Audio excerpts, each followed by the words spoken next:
উত্তরের জনপদ গাইবান্ধায় প্রচন্ড শীত জেঁকে বসেছে। হাড়ভাঙা এই শীতে জনজীবন একেবারে স্থবির হয়ে পড়েছে। এই শীতার্থ মানুষদের মাঝে একটু উষ্ণতা দেওয়ার জন্য বাংলাদেশ নৌ পরিবার কল্যাণ কেন্দ্রের পক্ষ থেকে কিন্তু আজকে শীত বস্ত্র বিতরণ করা হয়েছে। এখানে আজকে খুব শীত, কুয়াশা বেশি, ঠান্ডা বেশি, সমুদ্রের মধ্যে থাকি, বোরাক বেশি।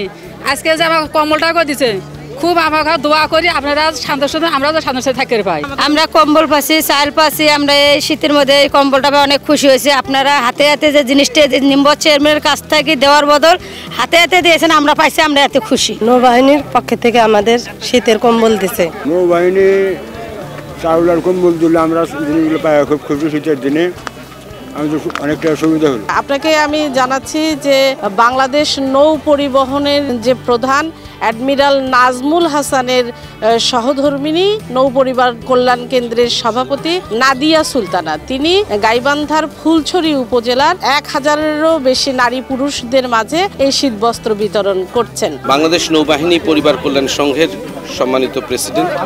25 বছরের ওয়ারেন্টিযুক্ত দীর্ঘস্থায়ী দরজা, প্রোটেক্টর, আধুনিক ও মজবুত দরজা। আজ এসেছেন এই গাইবান্ধার চরাঞ্চলে দুস্থ এবং মানুষের মাঝে শীতবস্ত্র বিতরণের উদ্দেশ্য নিয়ে।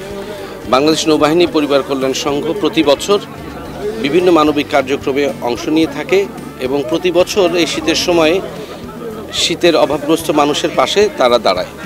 এরই কার্যক্রমের অংশ হিসেবে গাইবান্ধার এই সাঘাটা এবং এই অঞ্চলে ফুলছড়ি এবং এই বালাসীঘাটের যে দূরবর্তী যে চরাঞ্চলের মানুষজন আছেন, তাদের সুবিধার জন্য, এই শীতের যে কষ্ট তাদের একটু লাঘবের জন্য নৌবাহিনী পরিবার কল্যাণ সংঘ শীতবস্ত্র নিয়ে এসেছেন।